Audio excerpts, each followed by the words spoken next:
The 18th trait of an attractive personality is effective speech. The person who cannot stand on his feet and speak with force and conviction on any subject within the range of his knowledge is under a great handicap as far as the attraction of people is concerned. The same applies to the man who cannot express himself forcefully in ordinary conversation and in small group gatherings, such as business conferences. There is a general acceptance of the belief that the ability to dramatize words and express them forcefully at all times, under all conditions, is among the greatest of human achievements. In fact, some people place this power at the head of the list of all personal achievements. Times without number, as we can see by examining the history of mankind, the entire trend of civilization has been influenced by men who could dramatize an idea with the spoken word.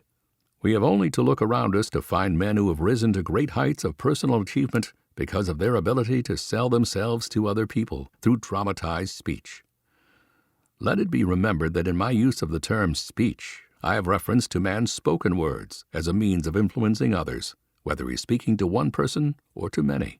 It might be helpful, Mr. Carnegie, if you were to mention some of the steps one must take to prepare to give an effective speech. By far, the most important factor of effective speech is a thorough knowledge of the subject on which one speaks. No amount of dramatic technique will ever take the place of the self-assurance a speaker feels when he knows his subject. Someone whose hobby was terseness of speech once said that a whole course on public speaking could be taught in one sentence. Know what you wish to say and say it with all the feeling you can command, and then sit down. The last two words are important. The time to stop speaking is the exact moment at which you have conveyed the thought you wish to get over, and not 1 second beyond that time. Long-winded speakers generally are boresome, but the short speech will be no less so if it does not say something that people wish to hear and say it effectively. Several times, Mr. Carnegie, you have used the word dramatize in connection with effective speech. Just how is the ability to dramatize acquired? The ability to dramatize speech comes through habit. Therefore, one should begin this habit by speaking forcefully in ordinary conversation. There is the place where great speakers learn the art of effective speech.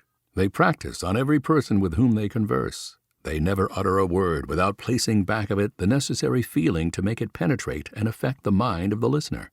This simple procedure will make an effective speaker of anyone who follows it as a matter of daily habit, and nothing else will. Mr. Carnegie, in our last discussion, you stressed the importance of the proper choice of words. Will you tell me now, sir, where the proper use of words fits into this business of effective speech?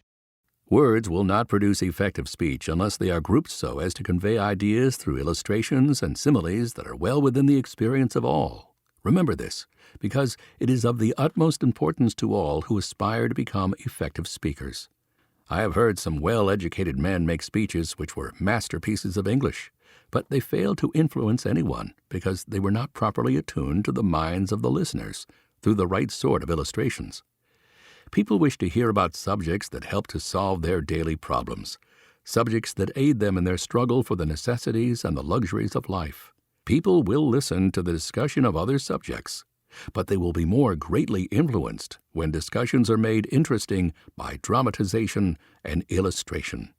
All people resent the use of words which they do not understand, no matter how correctly they may be used. Remember, then, that the effective speaker must not only use illustrations within the range of his listeners, but he must describe them in words which anyone of ordinary educational advantages can understand.